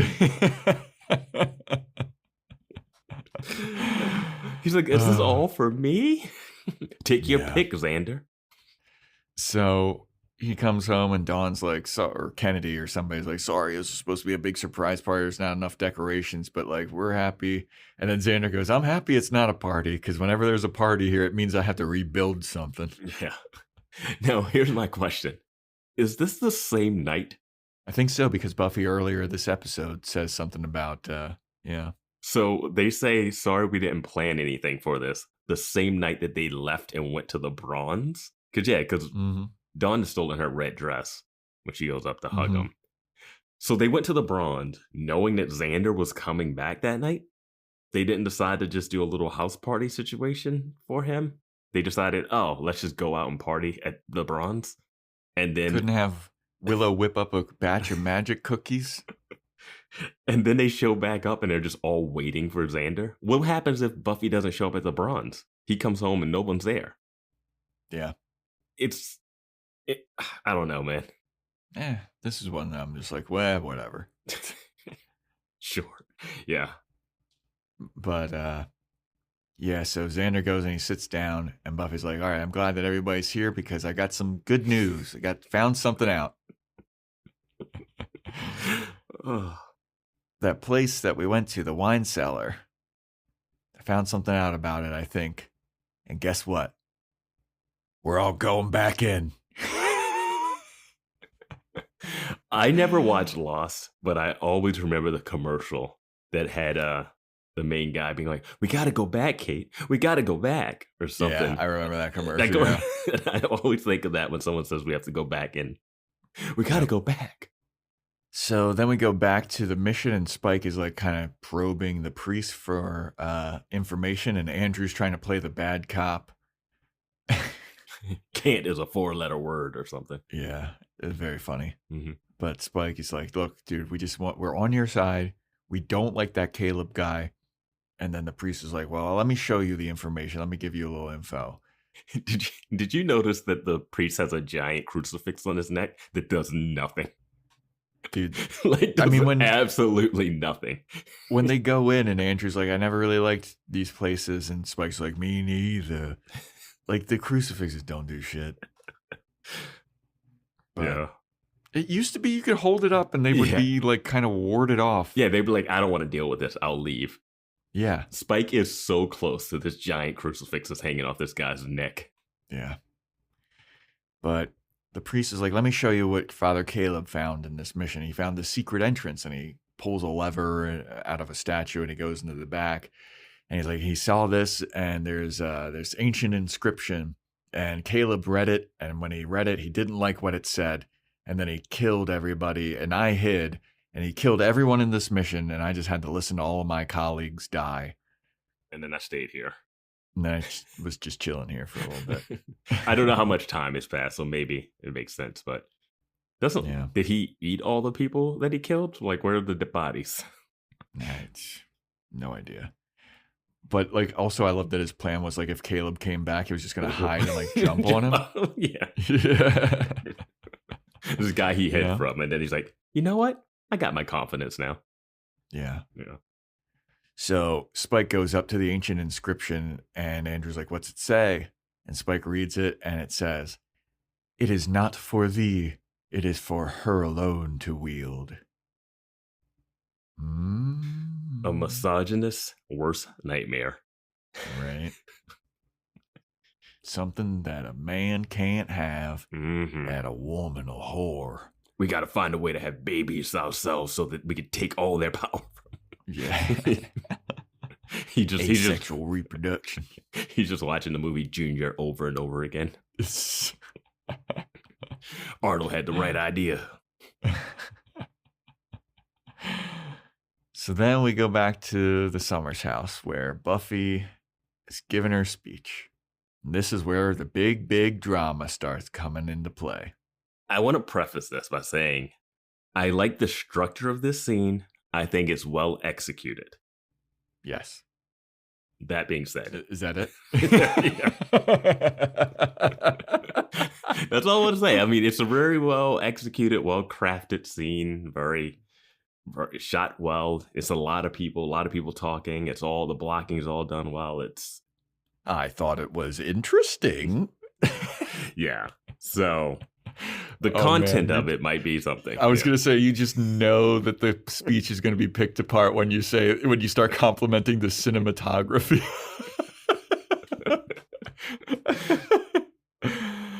So Buffy's telling the group, she goes, I figured out all of this Caleb stuff, I think. It's not about the seal. It's not about the Hellmouth. It's about that vineyard. Because why is he camped out at the vineyard?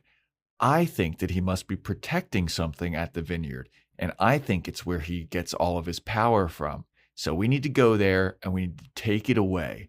That's the plan. We need to go back, figure out what's going on at this vineyard, and fucking just destroy it, take it away so that he's powerless. Not a bad hypothesis. Not a bad hypothesis, but how is the question? Yeah. So Faith speaks up. She's the first one to speak up. She just goes, hey, Buffy, how about fucking no? I love this version of Faith. Yeah. And Buffy's like, what? And she goes, look, dude, you're just going off a hunch right now. I'm a little skeptical. I'm going to need a little bit more than just a hunch. Okay? You got to give us a reason to fight, because the last time we went there, we all got fucked up. All right? So if you got any kind of extra evidence aside from just your gut feeling, I'm with you. But as of right now, I'm not fucking going back in there. And Giles then speaks up and he's like, yeah, Buffy, I think that you're asking a lot of these people. And then Principal Wood speaks up and he's like, yeah, me too. I love Principal Wood being like, yeah, I take Faith's side. I just met her and I actually don't know what you guys did last episode. Yeah.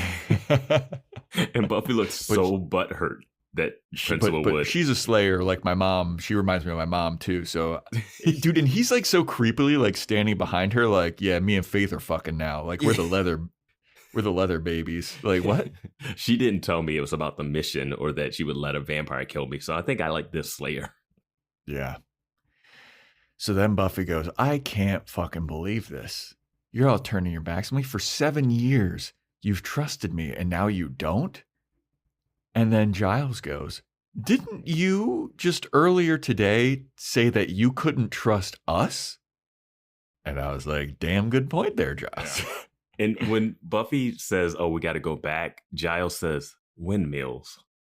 And he's referencing Don Quixote, who mistook them for evil giants. That's the whole premise of Don Quixote. Okay, because I was so confused as to why I said windmills. It is such a, like, I know that, but it was one of those things where I was like, they just said that apropos as if Buffy is like the most well-read person in the world. Yeah.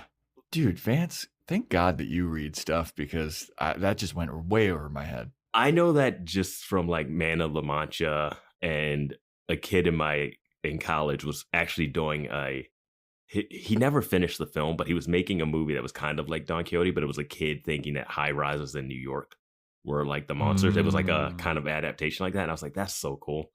And he never finished it. But yeah, I always known the windmill thing from Don Quixote, but he just says it and just like lets it linger there. Like everyone's supposed to get that reference. Yeah. It's not for everybody. No one, I'm okay with people don't get that. So random. But after Giles is like, didn't you just say that you can't trust us? And Buffy's like, well, I mean, you did try to kill Spike last episode or 2 episodes ago. Mm-hmm. And then Rona speaks up. The best potential. Yeah, dude, absolutely she is. She is the best potential ever. Because she speaks up. I'll put Amanda up there as the strongest potential. Yeah, Amanda's fun. But Rona is the one that kind of is making the most sense. Yeah, and behind Rona is Chow Ann, the Chinese lady, and Clear Slate. All right, I might. I'm just saying. Yeah, we have visual evidence she's alive. So Buffy's like, "Oh yeah, well you tried to kill Spike behind my back," and then Rona speaks up and goes, "Yo, what is your fucking deal with this Spike guy?" It's what we've been saying on the podcast for seasons.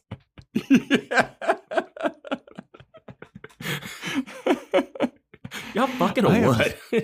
She's like, I am sick of your deal with Spike, dude. Like, you and this guy, like, I don't get it, but I agree with all these other people that are speaking out. You're being fucking reckless, dude. Yeah. You're being reckless. See this arm here? That's because of you. In this blanket sling. And I also love that she goes, look, dude, I don't even know who you are, and I can tell you're being reckless. It's so good. And then Kennedy's like, yeah, I'm with Rona, dude. Like, you are being reckless. And then Willow's like, Kennedy. And then Kennedy's like, you're being... Well, because Kennedy says something like, you're being reckless and people are dying, okay? Mm-hmm. And then Willow goes, Kennedy. And then Kennedy turns around and is like, no, I'm sick of you always taking Buffy's side. And Willow goes, I'm not taking Buffy's side this time, actually. I think that we're all right. Yeah. I think that Buffy's judgment's being a little, this is whack, dude. Willow's like, I reached my breaking point when she wouldn't play Go Fish in the hospital with us. That's when I knew Buffy had lost. Mm-hmm. And then Buffy goes, well, I wish this was a democracy, but it's not, because democracies don't win battles. What? Yep. Buffy, non-American, confirmed. Yep. Just anti-American. Un-American piece of shit. It was just July 4th, Buffy. Are you kidding me? I wish they would have cut the Giles being like, really? Yeah. Buffy, I beg to... it seems as though the colonies... Do you know you're in America, Buffy? Yeah. Democracies don't win battles. What is she? Back-to-back world wars. You kidding me, bro?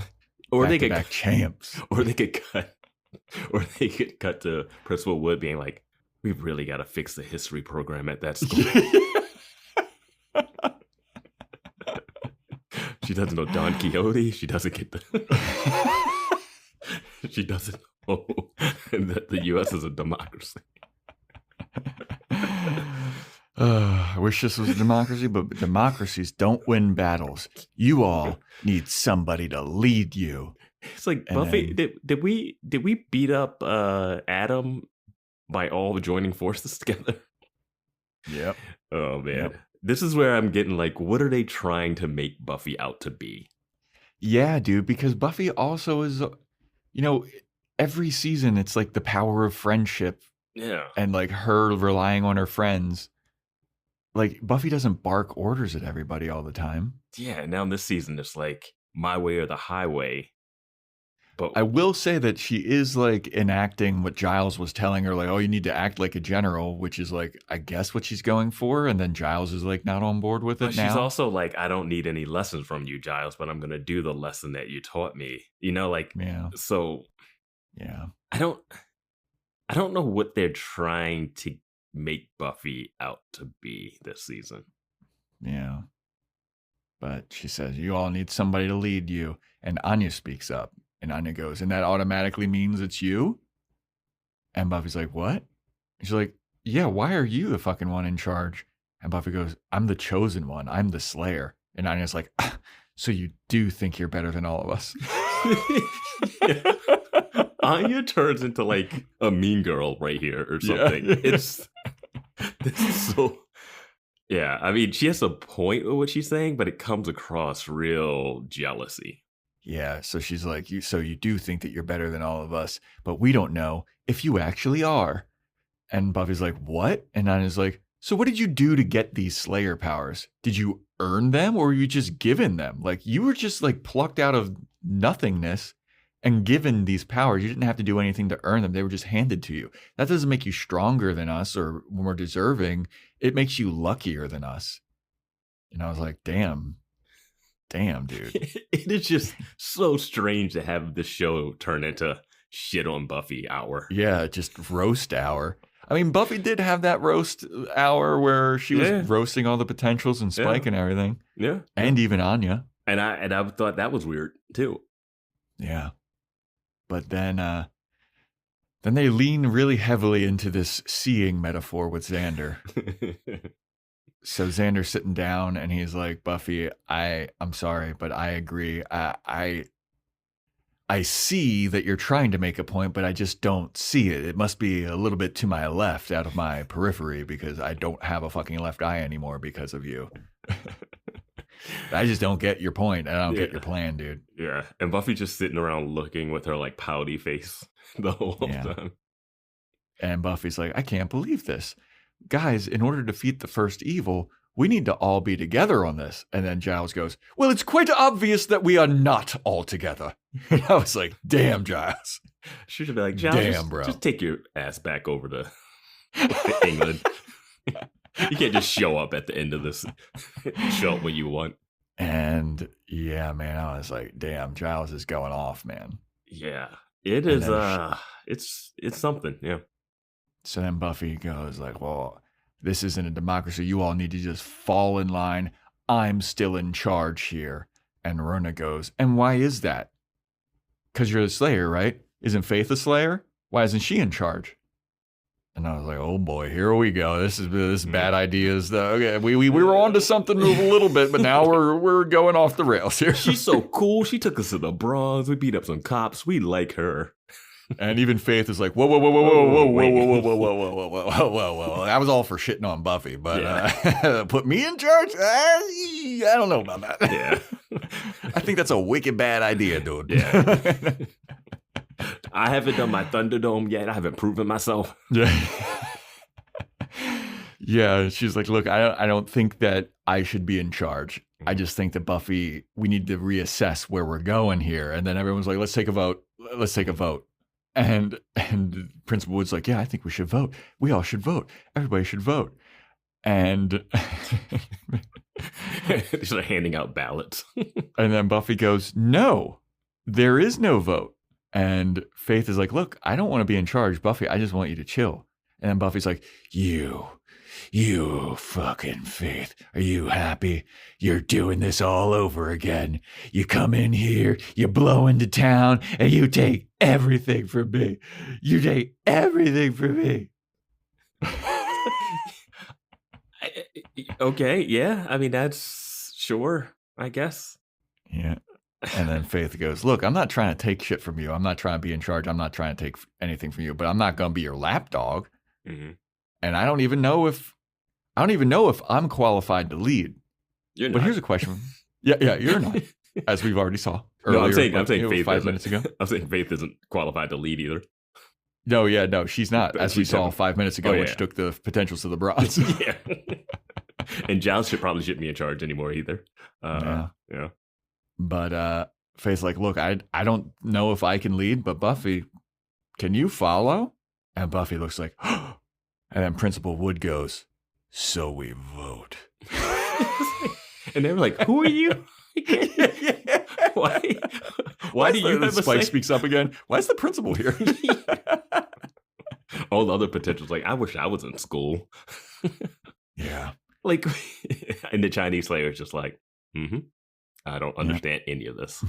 So why is the gymnastics girl talking? So we vote. Like, that needs to be a Giles line. Yeah, so, but everyone's fed up with Buffy shit, and Buffy's just like, fine, you can fucking vote, but I know I'm right, and I can't stay here and watch you all let Faith lead you into disaster. So I'm not doing this. And then Dawn gets up, and this is the crux of everything. This is the real dagger to the heart, because Buffy's like, I can't watch, I can't have this happen, and Dawn's like, well, Buffy, if you can't watch this happen, you should probably leave. And Buffy's like, what? And Dawn's like, go get. This is in my notes where I have in all caps, what is happening? We went from, we don't have time for Principal Wood's vendetta. Wood apostrophe S. Yes. And now they're kicking out one Slayer. Yeah. Yeah. You thought that having two Slayers was going to be an advantage, didn't you? Yeah.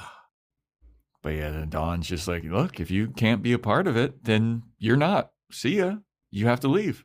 Like, Dawn? And Buffy, right? Dawn's taking Faith's side now. And kicking her sister out of the house. Yeah. Where's Buffy supposed to go? Walk the streets. Like she does at the end of every episode now. Yeah, right? Which seems to not change anything in her mentality. Man. Like, you thought she was going to change after last episode when she walked the street like, fuck, I made a huge mistake. This episode, she's like, let's make that mistake again. Doubling down. That's why she doesn't want to play cards. She's going to lose all her money in poker. Yeah. I'm all in. So, after Dawn's like, you can't stay here anymore, Buffy takes the time to mean mug everybody, and she's like, fine. See ya. And she leaves. She walks out the door. And as soon as the door closes, Rona goes, ding dong, the witch is dead. And then Dawn goes, shut up, Rona. Just shut your mouth. It was a lot. It was a lot going on in this scene, man. Yeah, man. But I was like, there seems like there's a way to be like, hey, Buffy, we don't think we should do this plan. We should. Or when Buffy says, hey, I think the power's in the cellar, it's like, okay, let's take some time and figure out a plan of attack for that. Yeah. Like, it seems like there's a way to do it. But Buffy seems like, no, I'm right. Let's just go there tonight. Which is dumb because you just got your ass kicked a couple times. Like I said last episode, her fighting Glory was different because Glory was like, she had Spike. She was sending things after Dawn. Like, she had to go into action. Like, sometimes she'd be at the hospital and she'd have to fight. Yeah. You know? And she'd be forced to fight and she'd lose every fight, but she kept having to fight. Here, there's like a feeling out period where it's like, oh, let me see okay, we can't do that with her. Oh, but we can transport her with magic or whatever. Yeah, exactly. And I know there's some pushback on Discord that we got that like Buffy I think that Buffy, there's not a time frame, right?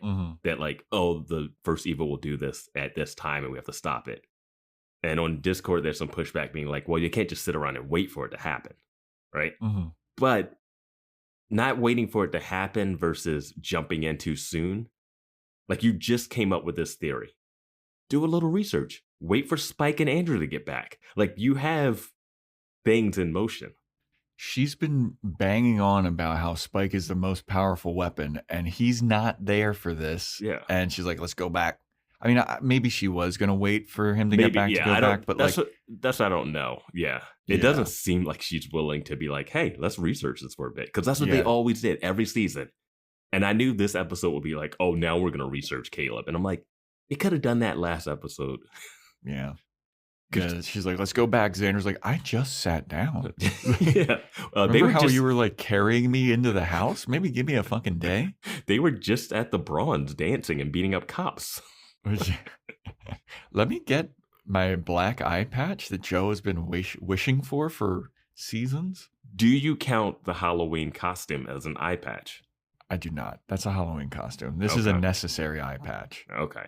Oh, so you would, if it was just a person wearing an eye patch, but they didn't need it, but it wasn't Halloween, would you count that?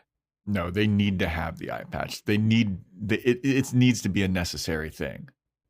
So the eye it can't just be like a costume. Okay, so they have to be missing an eye or have some eye injury, which needs a patch. Yeah. Okay, now hook for hand. Do they need to hook for hand's coming? Do they have to cut off their own? Do they have to be? What if they cut off their own hand to make a hook hand? It doesn't. You don't care how the hook hand happens. Yeah, I don't care how the hook hand happens, but someone needs to be missing a hand and replace it with a hook. What if it was a demon that had hooks for hands as a normal thing? Would that count? Haven't we seen that? Razor had like razor blade, like Freddy Krueger claws.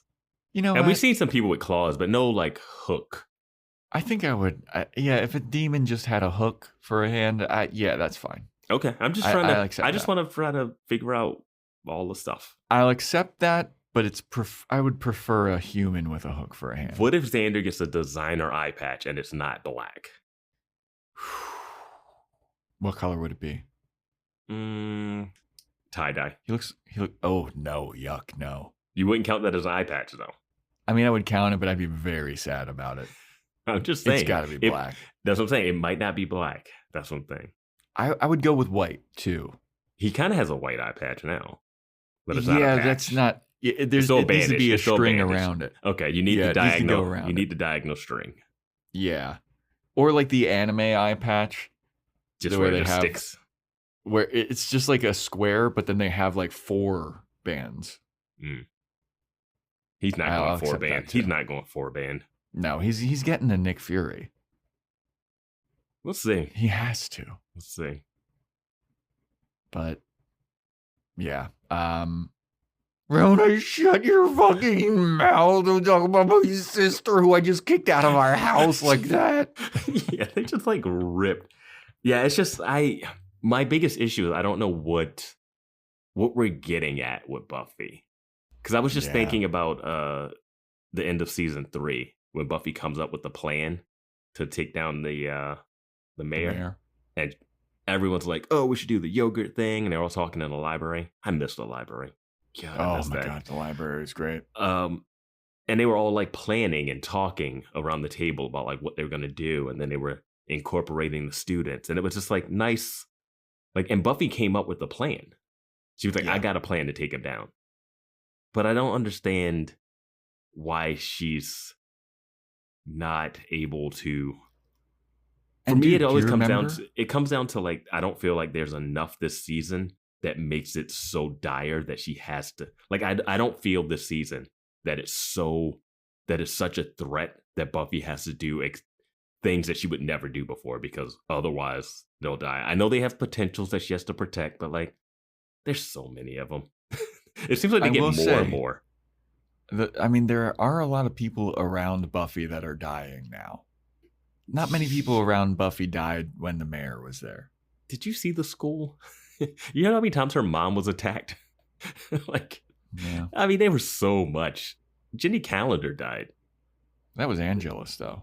Yeah, but still, like, it wasn't like at that point she had to like do something like that put everyone at threat. Like she was letting Angela still live and hang around and didn't get rid of him, but it wasn't where she was just reckless. I get it. She doesn't have she didn't have potentials with her, and she wasn't in charge of all these people, but she's being super reckless for, it seems like she's being dumb reckless, not like reckless for a purpose for me.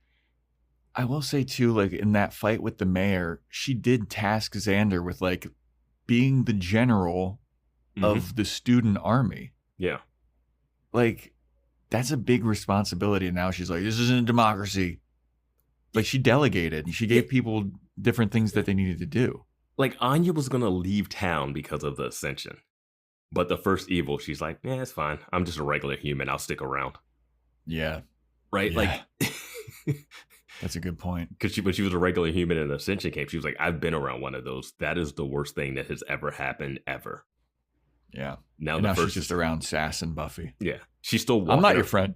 She's like walking around talking to her like connections, even though the Hoffman has hitmen after her. Yeah. Like, it's just like one of those things where I'm like, there's threats, but they don't feel, I just don't feel like this is the biggest threat that would make, if it was a really big threat, even like Adam was like such a big threat. Like he like flayed a kid, you know, and beat the shit out of her. Did like a Viking eagle or whatever with a demon or some shit. Yeah. And it was just like, okay, that's a threat. People are dying. People have been dying around Buffy all the time. And I know she has these potentials that she's tasked with, but I don't feel like, oh my God, if she wipes out two, like there's so many potentials that like you have too many. It wasn't like she's protecting 3 or 4 people. And she's expected them to die. Yeah, don't keep saying you got to do that like Spider-Man, we can save everybody. And they're like, and Giles is like, you can't save everybody. What do you want to save, Spider-Man? The love of your life or this train car full of children? That was a surprisingly decent Willem Dafoe. I've never done that before. I know. That just is deep down inside of you, you freak. Yeah. Dude, I could do a good villain voice. Willem Dafoe's awesome. Spider-Man.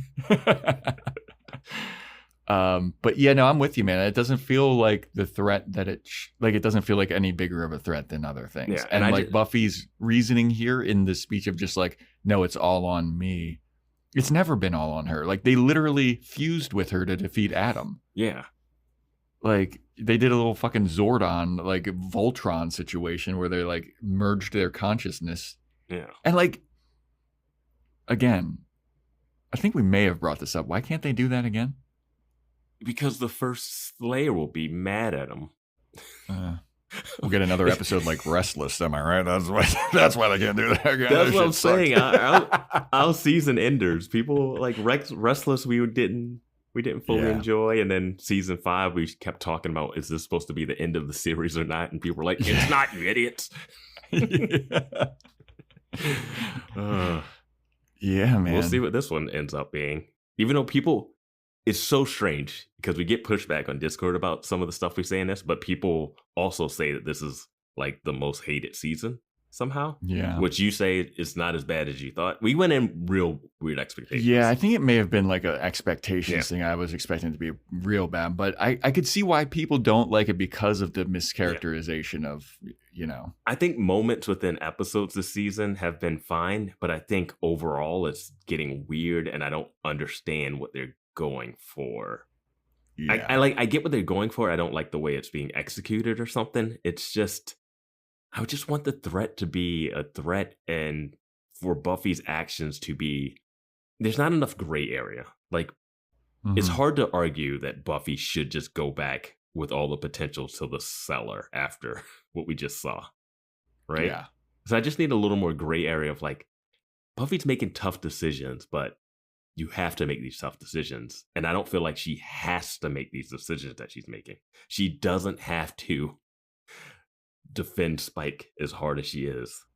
Yeah. You know, she doesn't have to be like, all right, I got to take the potential so they can practice fighting the first time to the biggest thing that I don't know what it is, that everyone told me was a trap. Yeah, man. I don't know. Stake it out for a little bit before you just run in there. You know? They always have done that. Yeah. And I didn't see and she was like, I'm tired of sitting back. I was like, but why? Like, you went on a date one episode. like there's time. You were literally begging to work part-time at your job. Like, you're not, the ticking clock isn't there. You literally go to school from 9 to 5. Yeah. Leaving the potentials in harm's way. Yeah, it's very, very weird, man. Yeah.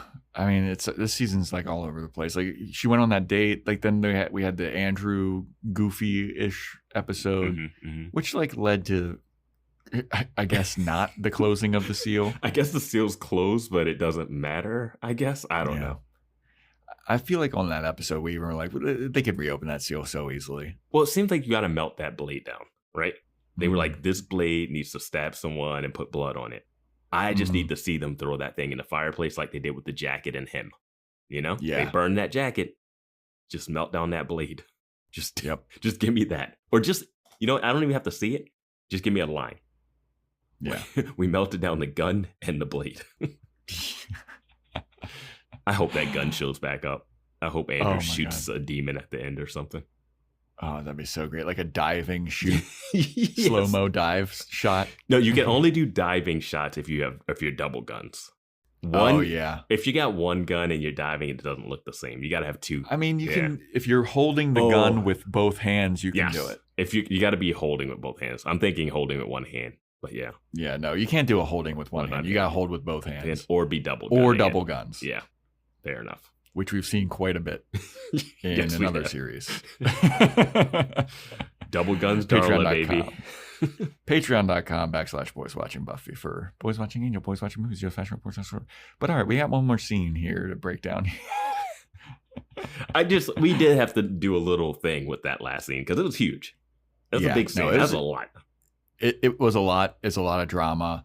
A lot of points being raised, and it seems like Buffy is like definitely in the wrong with a lot of them. The people that are against Buffy have some really good points. Yeah, I just wish Buffy had a little bit of a leg to stand on because it's not like it doesn't feel like she does. I know, and it's not like Buffy's been a bad person throughout the series. So it's weird that she's now like just so bad at being a Slayer now. She just also hasn't made such reckless decisions before. Yeah, like you said, like before there was always like a lot of research. Yeah, she's walked in the trap. She's gotten one up before, and she is only here because Xander gave her mouth to mouth and because Willow brought her back from the dead. But she's killed her. Like, Glory was so tough that she ended up dying, having to save that one. That's huge. That was a big one. Season 6 was all about like life and just awful war and trio stuff, So not big overarching end of the world stuff until Willow shows up at the end and try to destroy everything. And she was really hard to beat, but at least that has a personal thing to it. Yeah. So I don't know. But so Buffy is outside now after getting kicked out of the house. And Faith goes outside, and Faith is like, Buffy, I don't know what's going on. I'm not ready for this. And Buffy's like, shut the fuck up. You better not be afraid to lead these girls. And Faith's like, I am afraid. I'm not a leader, dude. Like, I don't think I'm meant for this. And Buffy's like, well, guess what? They voted you to be their leader. So their lives are in your hands now. And you have to protect them and lead them. And Faith's like, all right, I'll give it a go. Okay. Then she goes back inside. I'll do my best, B. Yeah. and then Buffy just walks the night alone, and that's where it ends. It's like, can Giles be the leader? Like, he's a watcher. He's had like connections to witch powers. Like, I mean, this goes back. I'm going to make it a comparison here to the Avengers, where Captain America is like the leader of the Avengers. Yeah. He's not the strongest, but he's like the strategist. This is what we need to do. This is how we do it. But all the other Avengers are way stronger than him, but they respect him for his like strategizing. We could have a little bit of that going on here where like somebody's like a really good strategist and Buffy like falls into line, using her words, where she's like the ultimate weapon and she's like the chosen one slayer, but she can also like take orders like Faith is talking about. She can follow. Yeah, I just feel like the series hasn't led to the point of Buffy needs to not be a leader. She needs to be like willing to follow. Like, I don't feel like that's been the arc of the show. It's like Buffy keeps being like, I'm the chosen one and she has to do everything. And they're like, you guys brought her back from the dead because you needed her. So like she was she was chilling in heaven and you guys brought her back. She was R.I.P.ing, homie. Yeah. Real, like a capital P. Yeah. And now they're just like, hey, can you like step back a little bit and let everybody take over? But only because now she's making bad decisions. Yeah. But I think she would make less bad decisions because she has so many people to care for. Right? It's like she has more responsibility and now she's making worse decisions. But what is the point of that now? It's like more responsibility, she's less good. Like, where's her moral? I know we haven't seen the end of this yet. I don't know what they're fully trying to pay off, but I just feel like there's no need to make Buffy such an unlikable character in it. Yeah. And the thing I do like that I like First Evil Buffy a lot. I like when she plays First Evil Buffy. I'm happy when it's First Evil Buffy. I think Sarah Michelle Gellar gets the chance to stretch out her acting a little bit, and and she feels like a different person. Like, I don't need to be like, is that the first evil or if it's not? Like, I mean, it's in her facial expressions even. Like, when she's First Evil Buffy, it's a lot more smirky and like it is evil. Yeah. And I was thinking during this scene where there's so many potentials in the living room, like so many. Like, yeah. I was like, is the first evil just in that room? Could be. Why isn't she just like some lady in the back? Well, I mean, it would especially be that way because Faith mentioned something about like Buffy doesn't even know all their names or something. Yeah. Like Faith does. Yeah, Faith just got there. She knows maybe like 3 of their names and she took them and she was like getting wasted with them. Yeah. But like there's no way to keep track of all like. And it's a weird thing because we had the Thunderdome episode where Buffy proved, hey, I'm tough. I will protect you all. Here endeth the lesson. Yeah. And then it's like, oh no, Buffy, you've been a piece of shit to us the whole time. We don't need you. And it's like, you do need her. Like, kicking her out of the house seems like extreme, especially from Dawn. Yeah. But I don't know. I don't know why Buffy's the bad guy here or what the reasoning for that is. Here's a question that I've got. So people are talking about how the seeing thing with Xander is because of that speech that he gave to Dawn. Yeah, and I think there was something else too, a little earlier thing too. But yeah. The first evil wasn't present for that speech, like at least visibly. So the first evil could be places and be invisible. So why is the first evil there when Buffy's giving this speech and seeing dissension or like? Well, here's the thing. The first evil the first evil, I guess, gets the memories of people that are dead because the girl who hung herself, she was able to quote the thing outside. Oh, TTFN? No, not the TTFN. Oh, but the Buffy. But she didn't hear Buffy say that. Like, it literally played back Buffy talking to Principal Wood saying that some of them are going to die. Yeah. It played it back like verbatim what she had just said to him on the porch that no one had heard besides Principal Wood. So they're taking liberties of what knows what. And I'm just picturing the fireside chats with Caleb being like, oh yeah, she hangs out with this guy Xander. I haven't really tried to fuck with him too much, but he sees everything. He sees stuff. He gave a speech where he said he saw something. Why are you not fucking with Xander, First Evil? I would just be doing that for fun. Like, it'd be too easy. It'd be so easy, dude. Oh my God. So easy to fuck with like all the regular people. I know. It's just a waste of this ability. Yeah. And meanwhile, it's just like hanging out with Caleb, getting called a whore. Like, what? Do some fucking evil. I mean, are you going to go back to Principal Wood and be like, hey, are you going to kill Spike yet, you dummy? Yeah. I still got the coat, bro. At least get the coat Get back. the coat back, you dummy. First Evil, like, come on, man. At least get the coat. You might not like me, but like, get the coat. Have some self-confidence, Robin. Come on. Like, you show up as his mom. Are you going to get my coat back? Yeah. You're just going to let that guy keep my coat? You're going to let Joe make fun of you in the fashion report / corner with this other coat?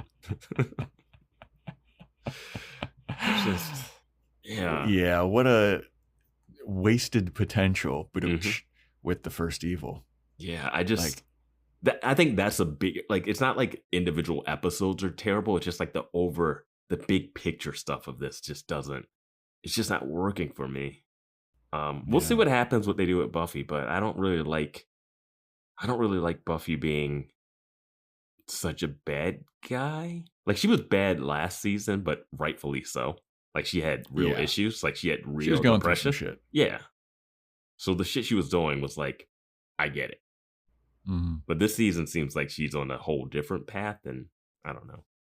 I don't know about you, but I am starting to like feel some anxiety about the show of like, they better right the ship before they you know what I never thought? You know what? I hope Faith comes back and takes over the group.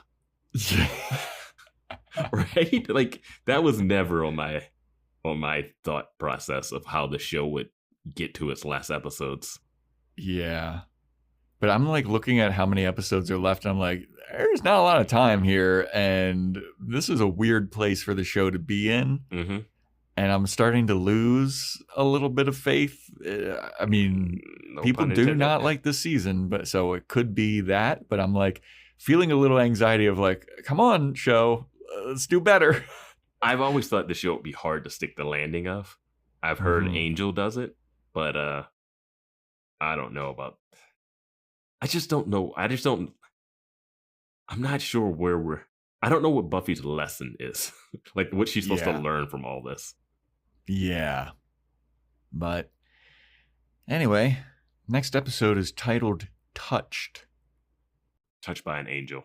Yeah. An angel comes down. Joyce comes back. Joyce comes back, talks a little bit to Buffy as Buffy's going through a tough time. Joyce comes back. She's like, Dawn, I said that she would not choose you, not you would not choose her.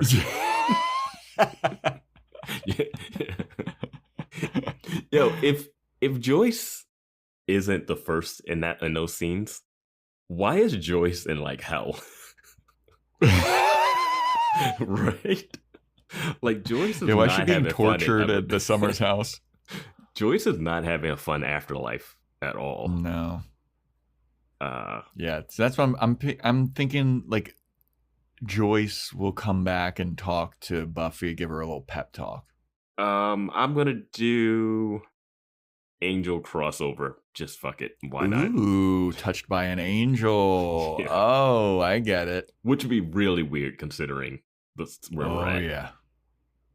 That would be Considering amazing. what's going on in Angel. That would be amazing. She's like, well, they don't want me. Yeah. See what's happening in Los Angeles. Yeah. Oh, shit. Let me turn that car back around. Let me go back to Sunnydale. Skirt. Well, all right. That is a wrap, everybody. Thanks so much for listening. Thanks for subscribing and all of the reviews and everything. Hop on Discord. Let us know what you thought about this episode and what you think about what's going on with Buffy. Would love to hear some behind the scenes stuff. And if we got anything wrong, corrections and omissions, I'm sure we got some stuff wrong. Hopefully it's not as bad as last episode, but hey, Joe, take your little lap. You were right about the Xander. I was wrong about 3 other things or 4 other things, but I took my lap, my victory. And I will tip my hat. I was completely wrong on the Xander thing, and it also makes no sense to me though. So hop on Discord, have a good time in there. Patreon.com/Boys Watching Buffy for Boys Watching Angel, Boys Watching Movies, where we will be doing The Faculty in the next couple of weeks. That'll come out. Joe's Fashion Report /Corner. Follow us on Instagram at Boys Watching Buffy. The email is boyswatchingbuffy@gmail.com. If you want to get a shout out, Apple Podcast 5-star rating and review, Spotify 5-star rating. Take a screenshot of it send it to us. And stay tuned next time for when we talk about Touched.